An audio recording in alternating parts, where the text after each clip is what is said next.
My father's will named a secret family we never knew existed. His attorney had 2 folders. The second one, my mother had already signed it, 10 years earlier. My father built a negative $1.8 million estate over 30 years. Real estate, investments, the Lincoln Park home. My mother was beside him for every dollar of it. Morning of the reading. Mom was already dressed when I came downstairs. She looked at me with an expression I didn't understand until later. On Lake Shore Drive, I asked if she was okay. She said, "I've been fine." She was looking at the lake. The skyline was ahead of us. In the elevator, I noticed she pressed 40 without checking the directory. I said, "You've been here before." She said once or twice. I stopped in the hallway. Through the glass, a woman I'd never seen. 2 teenagers. I looked at my mother. She kept walking. She was a paralegal for 18 years. She read every document that came through our home. Every mortgage. Every contract. Every policy. He built things. The business, the estate, the reputation. He was very good at building. He had been building something else for 15 years. My mother chose this house. She negotiated the price, managed the renovations, planted the garden, paid the mortgage when he was traveling. Her choices. His money. I studied finance. Mom taught me documents are where truth lives. Dad taught me presentations can be anything. Both lessons served me well. Their marriage looked solid from the outside. From the inside, too, I thought. I didn't know there was an outside to the outside. He got sick 2 years before he died. Lung cancer. Stage 3. He had 18 months to get his affairs in order. He used that time. He told her about Sandra during the illness, about the children, everything. She had suspected for years. She sat and listened. She nodded once. She had brought the trust paperwork to the hospital.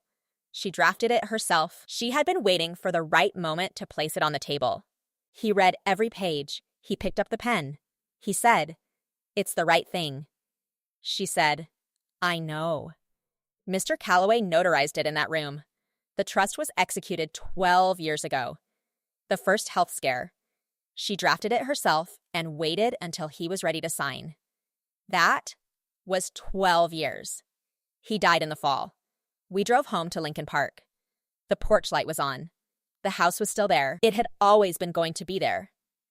3 weeks after he died, Mr. Calloway called. He said, "There will be other parties present." I asked what that meant. He said, "Please come with your mother." I told her what Calloway said. She wrapped her hands around her cup and looked at the table. She said, "I know." Just that. I know. She knew about Sandra 4 years ago. But she had already taken care of it 10 years ago. By the time she knew about Sandra, it was already done. She never told anyone about the trust. Not me, not her sister, not anyone. She said, "If you tell people what you've protected, you lose the protection." Mr. Calloway had been Dad's estate attorney for 20 years. He prepared both documents. He had held the trust folder for 12 years. Waiting for this day. Robert supported Sandra for 15 years. Her house, her children's school, her life built around his continued presence. Then he died. Then the will reading. Total estate, just $1.8 million. Investment accounts, business assets, cash, and the Lincoln Park property, $400,000. But the property was in the trust, not in the estate. The night before I said, "I don't know what we're walking into." She said, "I do." She picked up her wine, not smug, just prepared. She told me that night. A second family, named in the will. I asked, "Are they getting the estate?" She said some of it, not the parts that matter. I didn't sleep much. Kept thinking about the other woman. Then I thought, Mom said not the parts that matter. I believed her. Before we left, she went to her garden. 25 years she had planted it. Every year it came back. She had made something self-perpetuating. On the drive, I looked at her differently. She had been carrying 10 years of this, and she looked exactly like my mother the whole time. We went in through the revolving doors. She pressed 40 without looking. The elevator doors closed. The city began to rise below us. On the 40th floor, I could see through the glass. 3 people I'd never met, already seated, waiting. I stopped walking. Mom didn't stop. She pushed the door open and took her seat. She placed her reading glasses on the table. She had been ready for this for 12 years. I took my seat. Across the table, a woman and 2 teenagers they had never met. Mr. Calloway entered and said, "I have 2 documents to present today." He opened the first folder, the last will and testament of Robert James Hayes. I was listening to discover. Mom was listening to confirm. He named me and Mom in the will. Personal effects, some accounts, less than I expected. I looked at Mom. She wasn't writing anything down. He named Sandra, her children, primary estate holdings, investment accounts, business interests, $1.8 million. The room went quiet. I was standing before I knew it. Said, "Who are these people?" Mr. Calloway raised his hand. "Miss Hayes, sit down. I have a second document." I looked at my mother. She hadn't moved through any of it. She took my hand under the table. She looked at Calloway and nodded. "Proceed." He opened the cream folder. "Read the header aloud. Hayes Family Irrevocable Trust. Established 12 years ago. Grantor, Margaret Hayes. Beneficiary, me." Sandra's attorney read it. He slowed down on page 2. He whispered to her. Her hand went flat on the table. The math wasn't what she thought. The Lincoln Park home, nubbly $400,000. Mom's personal assets, nubbly $310,000. Both in the trust. Neither in the estate. $710,000 removed from the pool. Sandra asked, "Was Robert aware of this trust?" Calloway said yes. He co-signed the documentation. The will was written with full knowledge of the trust. My mother said, "I spent 30 years building that home. Every room, every payment. I made sure it would stay where it belongs." Then she picked up her glasses. The room shifted. Not dramatically. The way a room shifts when everyone has received information and is recalculating. I watched all of it. Her attorney said, "We may challenge the trust." Calloway said, "It's irrevocable." 12 years old. Filed with Cook County. He called it an excellent document. I heard the word irrevocable and wrote it down. Cannot be undone. By anyone. Mom used to be a paralegal. She had chosen that word on purpose. The meeting ended. Sandra looked at my mother one more time before she left. Mom looked back present. Not triumphant, not apologetic. Present. After they left, I asked, "How long have you had that folder?" 12 years, he said. Waiting for today. He called my mother a very thorough woman. I read the trust in the conference room. His signature beside hers. Robert and Margaret Hayes, together on the page. 12 years ago. He maintained a second family for 15 years. He also signed the trust that protected us from his own double life. Both things are true. I hold both. On the sidewalk, I said, "You've carried this 12 years. She said, "Yes." I asked, "Did you know about Sandra?" She said, "I knew something was wrong."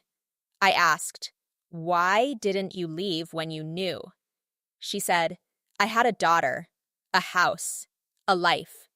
I made sure what I built stayed mine. That was my choice." We walked to Millennium Park. We found a bench. We sat with the city around us. The trust folder on my lap. Silence, the good kind. She said, "I didn't do this to take from Sandra. I did it to keep what I built." "There's a difference."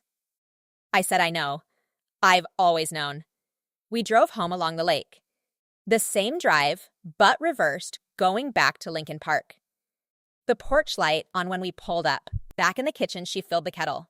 I asked, "You did this for the house?" She said, "For the house, for you, for 30 years of building both." That evening, I read the trust properly. My name. This address.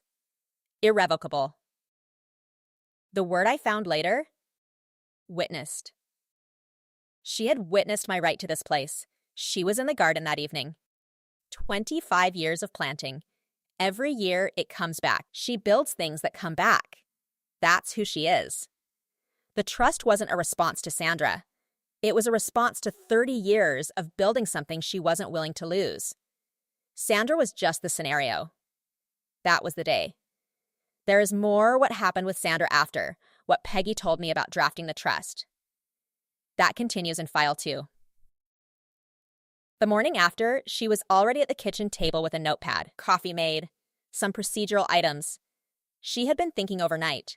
Calloway called. Sandra's attorney wasn't challenging the trust. Because it's irrevocable, I said. Because it's irrevocable, she said. Sandra still received money, a significant amount. But the home was gone. The house my mother built was not in that number. That was the point. Diane called it a trap. I said, not a trap, a protection. The difference matters. It wasn't built to catch Sandra. It was built to protect us. His business partners knew. They called it a complicated personal life. Dennis said, your mother protected what he should have protected himself. I asked, why that day? She said, he came back from a checkup and said everything is fine. Something in the way he said it. I started drafting the next morning. She knew exactly what she was doing. She said, I had 18 years of estate documents. I knew the clock was running. I did it for Claire. For 12 years, the trust had been running. It'd been protected without knowing it, like the garden. She planted it and it was always there. I asked, why didn't you tell me? She said, the only thing that could threaten the trust was attention. She was protecting the protection. This house holds 30 years of her choices and his money and my growing up in it. Now it holds the trust, the document that made sure all of it stayed. After the will reading, I pulled out my own documents. My will was inadequate. I made an appointment with Calloway. I said, I want to do this the way my mother did it. Back in Calloway's office, this time as the client. He asked, do you know what you want to protect? I said yes. I know exactly. I opened my notepad. I told her I had met with Calloway, started my own documentation. She put her tea down. She said, good, just that. From her, that word is the whole thing. The trust designates the home to me after her. She stays as long as she wants. It is her home. He cannot take it from us now. He never could have. I asked, do you hate him? She said, no. The trust wasn't about hating him. It was about knowing him and knowing what needed protecting. He maintained a secret for 15 years. He also signed the trust. I hold both. The photo is back upright. He was still my father. People call it revenge. I call it precision. She identified the risk a decade early and she removed it. That's not revenge. That's architecture. She said, see this? I planted it 23 years ago. Comes back every year. I just made sure the conditions were right. Diane asked, how is your mom? I said, she's planting things. She's planning what to put in next spring. That's how she is. Calloway said, in 35 years, your mother drafted a better irrevocable trust than most attorneys produce. He said it like it was obvious. I keep a copy on my desk. Her signature. His signature. My name. That's more than most documents offer. Her love made legal. Has someone ever quietly protected you from something before you knew you needed protecting? Or have you been that person? Drop it in the comments. I visit on Sundays.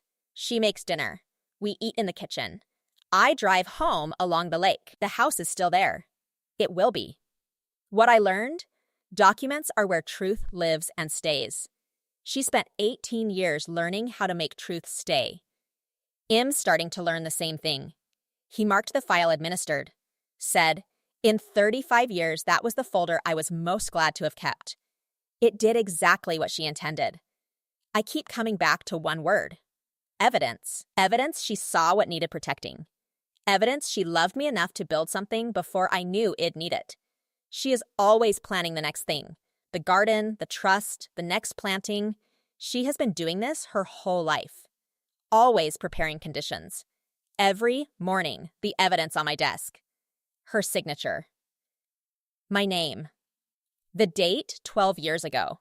I don't need to read it every day. I just need to see it. There is more what Dad's business was worth, what Peggy is doing with her portion, and what she would have done if he hadn't signed it. Through the bay window, my mother at the kitchen table, her reading glasses on, already planning the next thing. She is always planning the next thing. After the will, reading Sandra's attorney sent a formal letter. 3 pages. Calloway called it a standard inquiry. He responded, "We never heard from them again. They questioned the timing of the trust." Calloway's response, 12 years ago, is not a strategic timing. It is simply 12 years ago. The inquiry ended there. He told me, "In 35 years of practice, I have never seen a document challenged successfully when it was this old and this clean. Your mother did her job. So did I." After the trust removal and the legal costs, Sandra and her children received approximately Livian $890,000. Significant. But not the house. Not what my mother built. Calloway sent me a formal summary of the estate distribution. I read it at my desk at work. I sat with it for a few minutes. Then I filed it. Under Hayes' estate. Not under Dorothy. I told her the number Sandra received. She was quiet for a moment. Then she said, "That's fair. She has children." I said yes. She said, "Good." That was the whole conversation. She has no anger for Sandra. She made that clear to me. She said, Sandra was in a relationship with a man who was not available to be in that relationship. That is its own difficulty. I don't have anger for her either. I have questions about my father. Sandra loved someone who was compartmentalizing her. That is not a comfortable thing to have been. I have thought about Tyler and Melissa. They did nothing. They lost their father and then sat across a conference table from his other family. They were 17 and 15. I would say, your father loved you. I believe that. He also maintained something that was not fair to any of us. You and I share that. I hope you are okay. That is all. The first September 14th, after the will, reading the anniversary of nothing specific. Just the month it all happened. I went to Millennium Park alone. I sat at the same bench. I thought about what had changed. What had changed? I knew my father more completely. I knew my mother more completely. I had started my own estate planning. I had a copy of a document on my desk that said my name. Everything had changed. 1 year after the will reading, the Lincoln Park home is still the Lincoln Park home. Peggy planted tulip bulbs in October. They came up in April. The house received another spring. Tulips along the front path. White ones. She said, "I've always wanted white tulips along the front path." I said, "Why didn't you plant them before?" She said, "I wasn't sure we'd be here." She said she wasn't sure they'd be there. She had been carrying uncertainty about the house for years. Now she is planting tulips she knows she will see come up. That is what the trust gave her. The tulips came up in April. White, along the front path. She sent me a photo. I was at work. I looked at it for a long time. I saved it to my phone. I still have it. She is working on the south fence bed now. She told me she wants something that blooms in late summer when everything else is done. Something that keeps going after the others stop. That's her. She wants something that keeps going after the others stop. She said it about a flower. She has been that her whole life. I don't know if she knows that. I think she does. 6 months after the will reading, I asked her, "Do you wish you had left when you first suspected?" She took a long time to answer, longer than any other question I had asked. She said no. I wish he had been different, but I don't wish I had left. I built things here. You grew up here. I couldn't have built those things somewhere else in the same way. She said, I couldn't have built those things somewhere else in the same way. She was not saying she forgave him. She was saying she owned what she built. Those are different things. I asked her, "Have you forgiven him?" She said, "I don't think forgiveness is the right category. I have understood him. That's different. You can understand someone without forgiving them." She is right. Understanding is not forgiveness. I understand my father now better than I did when he was alive. I understand he was compartmentalizing 2 lives. I understand he signed the trust. I hold all of it. The photo of my father is still on my desk. Back upright since about a month after the will reading. He is still my father. That doesn't change because of what he did.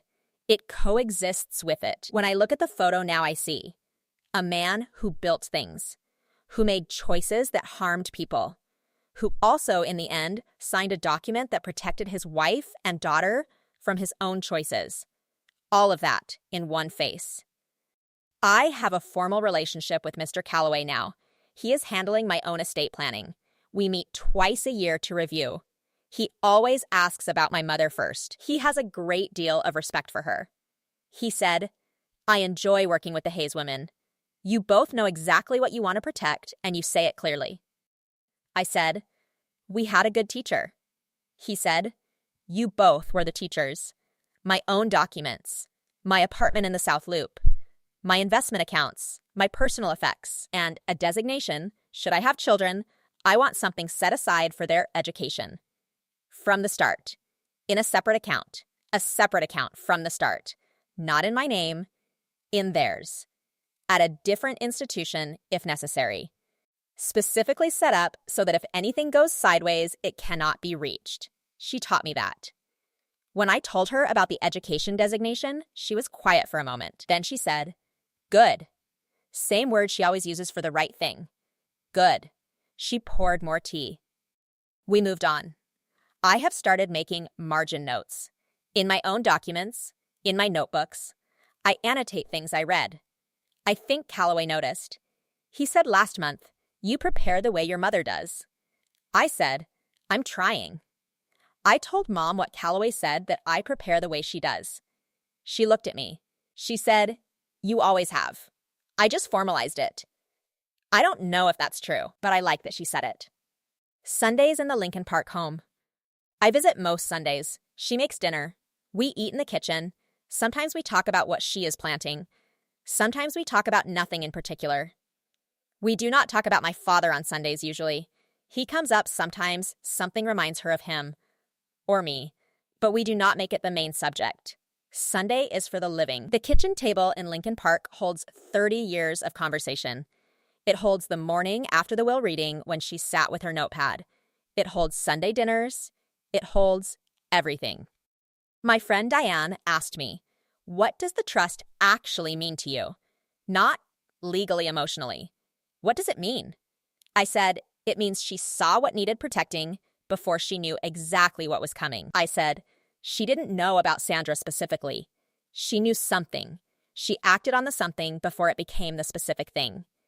That kind of preparation is a form of love. That's what it means." Diane said, "Your mom is terrifying." I said, "She is a retired paralegal with a garden and a lot of patience." Diane said, "Same thing." She's not wrong. The trust document is 14 pages. The paper is heavy, cream colored the same cream as the folder. Calloway uses good paper for important documents. My mother's signature is on page 14. His is beside it. Page 14, Robert James Hayes and Margaret Ann Hayes. Their signatures side by side. The notary seal. The date. 12 years ago, they signed the same page together. That is the page I return to. I return to it not because of his signature, but because of hers. She signed a document that protected me 12 years before I needed protection. The document proves it. Page 14 proves it. The copy on my desk is in a clear sleeve. I can see page 14 without opening it. I can see both signatures. The notary seal, the date. Every morning before I start work, I see it. Every morning I see it, I am reminded. Someone saw what needed protecting and protected it. In legal language, on heavy cream paper, with a notary seal. It is not a feeling. It is a fact. That distinction matters to me. Feelings change. Facts do not. The trust is a fact. Her love is a fact, written in legal language on page 14. Facts do not require my belief. They exist. If someone told me they suspected something was wrong in their family's financial structure, I would say, document it. Protect what you can. Get a professional. Don't wait until you know exactly what is wrong. You don't wait, because by the time you know exactly what is wrong, it may be too late to protect what matters. My mother understood this. 12 years ago, she did not know about Sandra. She knew something was wrong. That was enough. Enough means enough to act. Not enough to be certain. Not enough to be angry. Enough to sit down at a desk and draft a document. She had enough. She acted. Her home office desk has 12 years of action on it. Not dramatic action, small, consistent, professional action. The kind that looks like nothing until the day it is everything. Then it looks like exactly what it was. The day it looked like what it was, October, 233, S. Wacker Drive, 40th floor, conference room B, 2 folders on a mahogany table. 12 years of her work looking like exactly what it was. After that day, Calloway sent me a handwritten note. It said, "Your mother is one of the finest people I have had the privilege to work with. In 35 years, I have not said that to many." He meant it. I showed Mom the note. She read it twice. She folded it and handed it back. She said, "James was always very professional." That was all. I said, "Mom, he called you one of the finest people he has worked with." She said, "Yes. He's a good attorney." That response tells me everything. She did not need the note to know she had done the work well. She already knew. The note was confirmation of something that was already confirmed. She filed it and moved on. The Lincoln Park home in winter. The garden is dormant. The trees are bare. The bay window is lit warm from inside. The house looks exactly right in winter. Some houses do. Hers does. From the street in winter, warm light in the bay window, the porch light on, the front path that will have white tulips in April. A house that knows it is a home. That is what the trust preserved.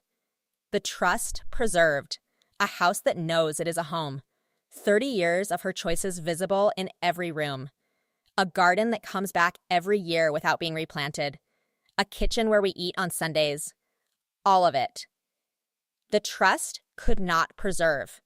A marriage that was not fully what it appeared. A father who was more complicated than I knew, the clean version of the story. But those were not hers to protect. The house was. I think about my father's complications often. He was a man who loved 2 families and served neither of them fully. He also signed a trust that protected the first one. I hold both. I keep holding both. When people ask how I feel about my father, I say, complicated. I loved him. I am angry at him. I understand him more than I did. I am grateful he signed the document. All of those things at once. The gratitude is specific. I am grateful he signed the trust. That was a choice. He could have refused. He had a life with Sandra that he had built. He still signed the trust. For that specific act, I am grateful. The quiet plan cost my mother 12 years of carrying something alone. 12 years of knowing the clock was running without knowing what it was running toward. 12 years of keeping the secret so the protection would hold. She never said to me, "There is something wrong." She never said, "I have taken care of it." She never said, "There is a trust document in a locked filing cabinet that has your name in it."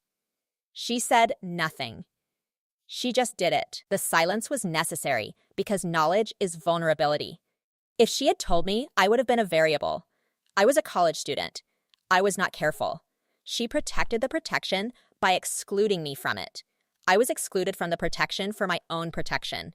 She knew that telling me would risk what she had built, so she carried it alone and let me be unknowing. That is a specific kind of love. The kind of love that protects someone by not telling them they are being protected. That carries the weight alone so the other person can be light. She carried the trust for 12 years, so I didn't have to. I asked her, wasn't it lonely? Carrying that for 12 years? She said, no. Knowing it was there was the opposite of lonely. It was the most company I had. She said the trust was the most company she had. The document. Knowing it existed, knowing it was filed, knowing Calloway was holding the folder that was company. She was never alone in the room with it. Calloway was the third person in the room with her and the trust for 12 years. He didn't know everything. He knew enough. He held the folder. He was there. He told me, your mother would call once or twice a year. Not to change anything, just to confirm the folder was still there. I would say, still here, Margaret. She would say, good. Thank you, James. Once or twice a year for 12 years. She called to confirm the folder was still there. He confirmed it. She said good and thank you. That was the whole call. That was enough. Enough for her is the confirmation that the thing is in place. She doesn't need elaboration. She doesn't need reassurance beyond the fact. Good. Thank you. Done. That is her. 12 years of once or twice a year calls. 24 to 40 calls over 12 years. Each one 30 seconds. Each one confirming a document that would change everything when the day came. It came. The day it came, October, conference room B. 2 folders on a mahogany table. Sandra across the table. Calloway at the head. Peggy beside me with her reading glasses. The folder opened. Good. Thank you. Done. I asked her, what did you feel when Calloway opened the folder? She said, relief. Just relief. 12 years of carrying something and then it was carried by the room. The room knew. I could put it down. She could put it down after Calloway opened the folder. The secret was no longer a secret. The protection was no longer hidden. The room knew. She put down 12 years of carrying. That is what relief is. Watching her put it down was something I will not forget. She did not collapse. She did not cry. She sat straighter. She placed her reading glasses on the table. Something lifted. The reading glasses on the table. That is the image I return to. Not dramatic, just those glasses placed carefully on the mahogany surface. Something she brought to read documents she already knew were coming. Placed. Done. She brought reading glasses to a will reading where she already knew what the second document would say. She brought them because she is someone who prepares, who brings what she needs, who is ready. Being ready is bringing your reading glasses to a meeting where you already know the outcome because you spent 12 years making sure the outcome would be what it needed to be. That is ready. I am preparing for whatever comes next. I don't know what it is. Neither did she when she started drafting the trust. She knew something was coming. She prepared for something. That is enough to start. On my desk, beside the trust copy, my own notepad. On the first page, what I want to protect. On the second, how I plan to protect it. Calloway is helping. It is in progress. It will be ready before I know I need it. Calloway told me, the best estate planning is the kind that feels premature. If it feels necessary, you have waited too long. Your mother felt it was premature when she started. That is exactly right. Premature means before the threat is specific, before the scenario is known, before the name is Sandra or anything else. When it is still just a feeling that the clock is running, that is when you start. I feel the clock running in ways I cannot name specifically. I have a career that could change. I have a relationship that is building into something. I have things I am building. I am starting now. I am building a life in the South Loop, a career at the firm, a relationship that is 2 years old and seems like it will continue, a set of estate documents that will protect what I build, starting now. His name is Marcus. He knows about the will reading. He knows about the trust. He has read the article I wrote about estate planning for the firm's newsletter. He said, "Your mother sounds extraordinary." I said, "She is." Marcus said about the trust, the specific courage of doing something that may never be needed and doing it well anyway. That is what she did. I said yes. He understood it immediately. That told me something. It told me he understands that preparation is a form of love. Not everyone does. Some people see preparation as fear or distrust or pessimism. He saw it as courage. I will be documenting this relationship carefully. Marcus has met my mother. They sat in the Lincoln Park kitchen and she served him tea and asked him 3 questions. He answered all 3 correctly. She said, "Good." He did not know what that meant. I did. She asked, "What are you building? What are you protecting? What is your plan if something goes wrong?" He answered all 3. She said, "Good." She poured more tea. That was the interview. There is one more part. The verdict. Not the legal verdict that is administered. The real verdict. What my mother built. What she left. What I understand now that I could not have understood before the will reading. The verdict. not the one in the conference room that was the legal verdict, and it was clear. The real verdict is what I have come to understand about my mother, my father, and what a document means when it is made with love. A document made with love, it is precise, it is correct, it is irrevocable. It has your name in it. It was drafted in a home office at night after a doctor's appointment changed something in the air. It was filed and held for 12 years. A document is not a gift. A gift is given. A document is built. She built the trust the way she built the garden, with attention to conditions, with an understanding of what would last, with patience for the result. What lasts? Irrevocable trusts. Perennial gardens, kitchen tables, 30 years of correct mortgage payments, things built with attention to conditions. She understood this. She built accordingly. The verdict on my father? He was a man who built a double life and signed a trust that protected his first family from that life. He was capable of the betrayal and capable of the correction. Both verdicts are final. The verdict on Sandra: she loved a man who was not fully available to her. She received a significant inheritance from his estate. She lives in Naperville with her children. She did not get the Lincoln Park house. That is correct. The verdict on the house: it is still there. It was always going to be there. It will be there after my mother. Then it will be mine. White tulips come up along the front path every April. They will keep coming up. The verdict on my mother: she is a retired paralegal who drafted a better, irrevocable trust than most attorneys produce. She planted white tulips she is now certain she will see come up. She calls Callaway once or twice a year. She is always planning the next thing. The verdict on the trust: it worked. Exactly as designed. The property is protected. The assets are protected. The conference room heard it. Cook County has it on file. It is irrevocable. It is administered. It is done.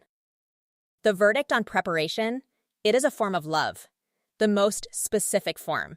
It says, I know you well enough to build something for you before you know you need it. I know the conditions. I know what will last. I am building it now. What I carry from this: a copy of the trust on my desk, a notepad with 2 pages of what I am protecting, Callaway's number in my phone. The knowledge that preparation is not pessimism. It is love in advance. Love in advance. She built it before the threat had a name, before Sandra was Sandra, when it was only a feeling that the clock was running. She acted on the feeling. That is love in advance. When you understand love in advance, you start to see it everywhere. The parent who sets up a college account at birth, the grandparent who writes a letter to be opened at graduation, the friend who knows what you will need before you ask. Grandpa Frank saved money in a second account for Emily Hayes because he understood love in advance. Peggy Hayes drafted a trust and held it 12 years because she understood the same thing. Different families, same understanding. It doesn't have a common name. I have been calling it preparation. Callaway called it thoroughness. My mother called it knowing what needed protecting. It is all the same thing. It is seeing what is coming and building for the person you love. The Lincoln Park home means 30 years of her choices made into walls and floors and a garden. It means a trust filed in Cook County. It means white tulips in April and Sunday dinners and a kitchen table that has held everything. When it is mine, it will mean she built this and trusted it to me. She chose me as the beneficiary. She wrote my name in a legal document 12 years before I needed it written there. That is what I will carry into every room. The entryway with the black and white tile floor, the living room with her books, the kitchen where she fills the kettle, her home office with the locked filing cabinet, the garden outside the kitchen window. All of it stays. What stays? The house, the garden, the Sundays, the tulips, the kitchen table, the copy of the trust on my desk, the notepad with what I am protecting, the knowledge that preparation is love. All of it stays. 200 clips. I want to tell you the thing I have been building toward, not the legal verdict that is in the Cook County records. The thing I understand now that I could not have understood before October. I understand now that my mother walked into that conference room knowing she had already done everything she needed to do. She had spent 12 years doing it. The conference room was not the action. The conference room was the result. The action was sitting at her desk at night 12 years ago after a doctor's appointment and starting to draft. The result was Conference Room B, October, the cream folder opened. All of that between those two moments. In between, drafts, revisions, calls to Callaway, the annual confirmation calls. Robert's signature in the hospital. The document filed with Cook County. The folder in Callaway's filing cabinet. 12 years of in-between. 12 years of in-between looks like nothing from the outside. It looks like a family going about its life. It looks like ordinary. It was not ordinary. She was building something the whole time. Building something the whole time while life happens around it. That is the quiet plan. Not dramatic, not visible, just consistent, deliberate, professional action directed toward one outcome. The house stays where it belongs. She said it once in the conference room. I made sure it would stay where it belongs. That's all. That sentence contains 12 years. The conference room received it in 6 seconds. 12 years for 6 seconds. 12 years of work for 6 seconds of statement. That is not inefficient. That is exactly right. The 6 seconds landed because of the 12 years. You cannot have the 6 seconds without them. You cannot shortcut the 12 years. You cannot draft the document last minute and have it be irrevocable and 12 years old. You cannot call Callaway the month before and have 35 years of his professional trust in the folder. When Callaway said the document was excellent, he was saying, I have seen enough documents to know the difference, and this one is excellent. That assessment required 35 years of his practice and 12 years of the document's existence. This matters because the document's excellence is not separable from the time it took. The 12 years are part of what makes it irrevocable in spirit as well as in law. Sandra's attorney knew it the moment he read page 2. Page 2 is where the irrevocability clause lives. Sandra's attorney slowed down on page 2. He read the clause. He understood. He closed the document and whispered to Sandra. That whisper was 12 years arriving. 12 years arriving in a whisper. That is the quiet plan completing itself. She was not in the room for that whisper. She was sitting beside me with her reading glasses on the table. She did not need to hear it. She did not need to hear the whisper. Because she had already heard everything she needed to hear 12 years ago when Callaway said the document was ready. That was the moment that mattered. The rest was administration. Administration means the plan has already worked. All that remains is the paperwork confirming what the plan has already accomplished. October was administration. The real work was done 12 years before. The real work is always before the day. The real work is the night at the desk, the call to the attorney, the patient maintenance of a thing that may never be needed. The day is just the day the work becomes visible. The day it became visible, October, Conference Room B, the cream folder opened after 12 years of invisibility. The work had been there the whole time. The room just couldn't see it until Callaway opened the folder. I see everything differently now. I see estate planning as love. I see preparation as a form of attention. I see the annual maintenance of a plan as a form of caring for someone who does not know they are being cared for. For 12 years, I was cared for without knowing it. There was a document with my name in it filed in Cook County, and I did not know. That document was care. The 12 years were care. I was cared for the whole time. What that means for me now, I want to care for the people I love the same way. Specifically, preparedly, without drama, with attention to what will last, with the patience to let the work be invisible until the day it needs to be visible. The patience is the hardest part. She was patient for 12 years. She called Callaway once or twice a year. She confirmed the folder was still there. She planted things. She kept going. That is patience. Patience looks like a retired paralegal in a garden, planting things she is not certain she will see come up, trusting that the conditions are right, doing the work anyway. That is what patience looks like from outside. From inside, knowing the document exists, knowing the folder is there, knowing Calloway has it, knowing that when the day comes, the room will hear it. Until then, wait, plant, confirm, wait. She waited. She did not know when the day would come. She did not know what form it would take. She knew it would come. She had done everything she could do. She waited with the knowledge that she was ready. Being ready before you know what you are ready for. That is the most precise description of the quiet plan. She was ready for something. The something turned out to be a will reading in October. She was ready. The will reading was the test of 12 years of preparation. She passed. Not dramatically, she sat beside me and held my hand under the table and nodded at Calloway to proceed. She passed quietly. Passing quietly. That is how she does everything. No announcement. No performance. She sat, she held my hand, she nodded, she made her one statement, she picked up her reading glasses. Quiet. Done. Passed. I spent 30 years building that home. Every room. Every payment. Every decision about what stayed and what changed. I made sure it would stay where it belongs. That's all. Said once. Said quietly. Said to the room. The room heard 30 years compressed into 6 seconds. The room heard 12 years of a trust existing behind those 30 years. The room heard Calloway's 35 years of practice behind the trust. The room heard everything. In that room, her 30 years, the trust's 12 years, Calloway's 35 years, my lifetime of being her daughter. All of it in Conference Room B on the 40th floor of 233 S. Wacker Drive.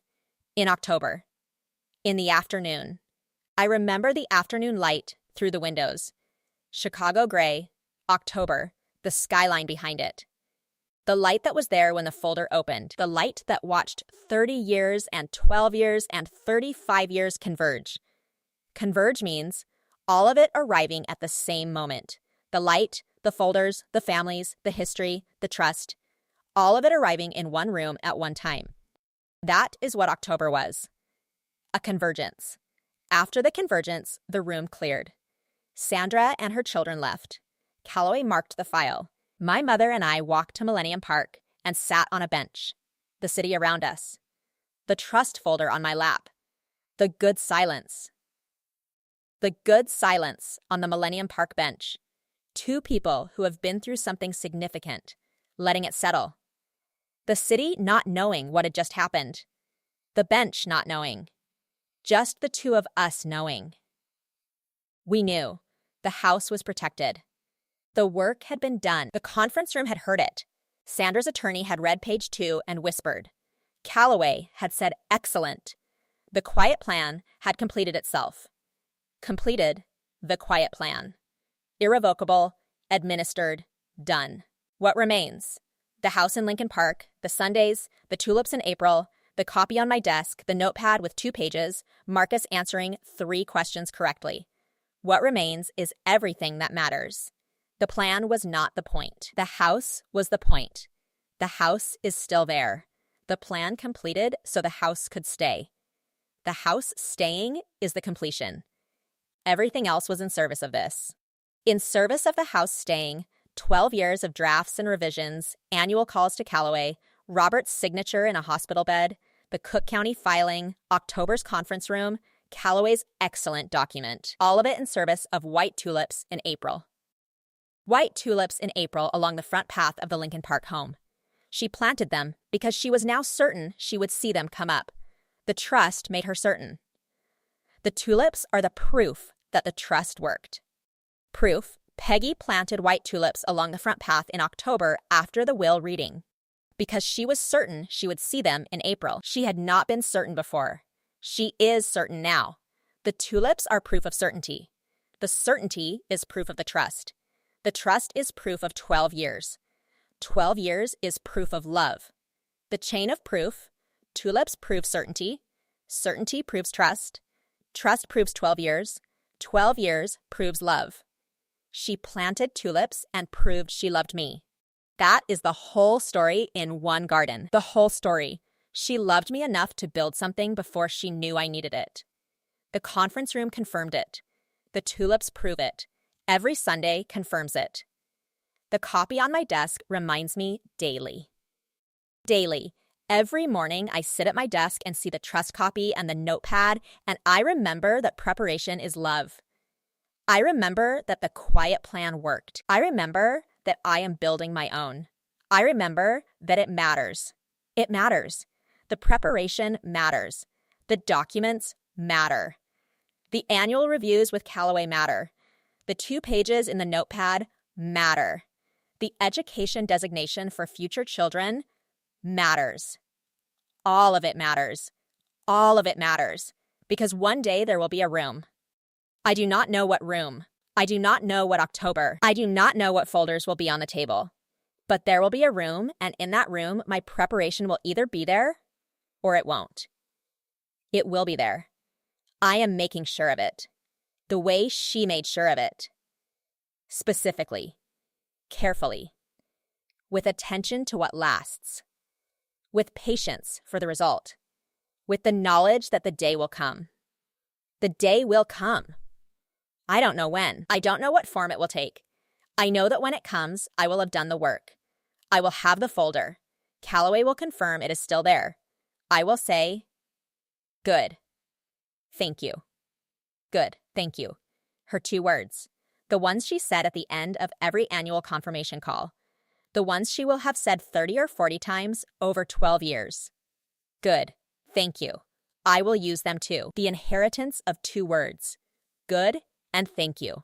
Said at the end of a 30-second call, confirming a document is still in a filing cabinet. Said with the knowledge that the document is there.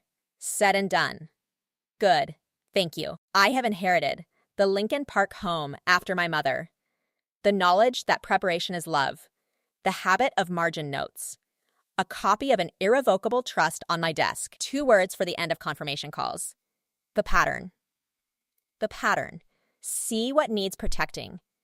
Draft the document. File it. Confirm annually. Plant things. Keep going. Wait for the day. When the day comes, sit down, hold your daughter's hand, nod at the attorney, make your one statement, pick up your glasses. Has someone in your life ever done something quietly that protected you before you knew you needed protecting? Has someone carried something for years so you could be light? Drop it in the comments. I read every one. Or have you been that person? Have you drafted something, filed something, maintained something quietly for someone you love? Have you made annual confirmation calls to an attorney? Have you planted tulips you weren't sure you'd see? Tell me. We are approaching the end. I want to tell you the last thing, and then I want to take you back to the beginning. This story started with a will reading and 2 folders. It ends with 1 folder, the right one. The right folder, cream-colored, Hayes Irrevocable Trust M. Hayes on the tab. 12 years old. Filed in Cook County. Administered. Marked excellent by James Callaway. Signed by Robert and Margaret Hayes. My name in it. On my desk. Every morning. Every morning I see it. Every morning it reminds me. Every morning I carry something she built, and I know I am carrying it. That is not a burden. That is the most specific form of company I have. She said the trust was the most company she had during those 12 years. I understand that now. The copy on my desk is company. The knowledge that it exists is company. The knowledge that she built it is company. I am never alone at my desk. Never alone at my desk. The trust copy on the left, the notepad on the right, the knowledge of what both mean. The morning light on the pages. The city outside the window, her garden, her kitchen table, her reading glasses, all of it present in the document. Everything is present in the document. 30 years of her choices. His signature. The 12 years. Cook County's stamp. Calloway's excellent. Page 14. My name. All of it present in 14 pages of heavy cream paper in a clear sleeve on my desk. I am going to take you back to where we started. The 40th floor, October. The conference room, 2 folders on a mahogany table. I walked in not knowing what I was walking into. My mother walked in knowing everything. She knew the second folder existed. She knew what was in it. She knew Calloway had been holding it for 12 years. She knew her name was on page 1 and my name was on the beneficiary section, and both of their names were on page 14. She did not know which room, which October, which afternoon, whether it would be needed, whether Robert's other family would be at the table. She did not know the specifics. She had made sure none of the specifics would change the outcome. None of the specifics change the outcome when the document is irrevocable and 12 years old and filed in Cook County and drafted by a former paralegal who knows exactly what irrevocable means. None of the specifics matter then. What matters? The document exists. The document is irrevocable. The document has the right names in the right places. The document has been held by a trustworthy attorney for 12 years. Everything else is administration. October is administration. The conference room is administration. Sandra's attorney reading page 2 is administration. Calloway marking the file administered is administration. The plan worked before October. October confirmed it. October confirmed what 12 years had already established. The house stays where it belongs. The room heard it. Calloway said it. My mother said it. The Cook County records say it. The tulips coming up in April will say it. My mother walked into that conference room knowing she had already done everything she needed to do. She sat beside me. She took my hand under the table. She nodded at the attorney. Proceed. She made her one statement. She picked up her reading glasses. She was done. She was done because she had been done for 12 years. The conference room was just the day the room found out what she had already known. She had been done since the day she filed the document and called Calloway and heard, "It's filed," and said, "Good. Thank you. Good. Thank you. Done." 12 years before the conference room. She said those words to Calloway on a phone call in her home office. She hung up. She went to the kitchen. She started dinner. She had done everything she needed to do. My father left his $1.8 million estate to his secret family. My mother had signed a document 10 years earlier. The attorney opened the second folder. The room heard it. We drove home along the lake. The porch light was on. My mother had already done everything she needed to do. 12 years earlier. In her home office. At night. After a doctor's appointment, she sat down at her desk, she opened her paralegal files, and she started building something that would outlast everything that was wrong. And it did. And it does. And it will.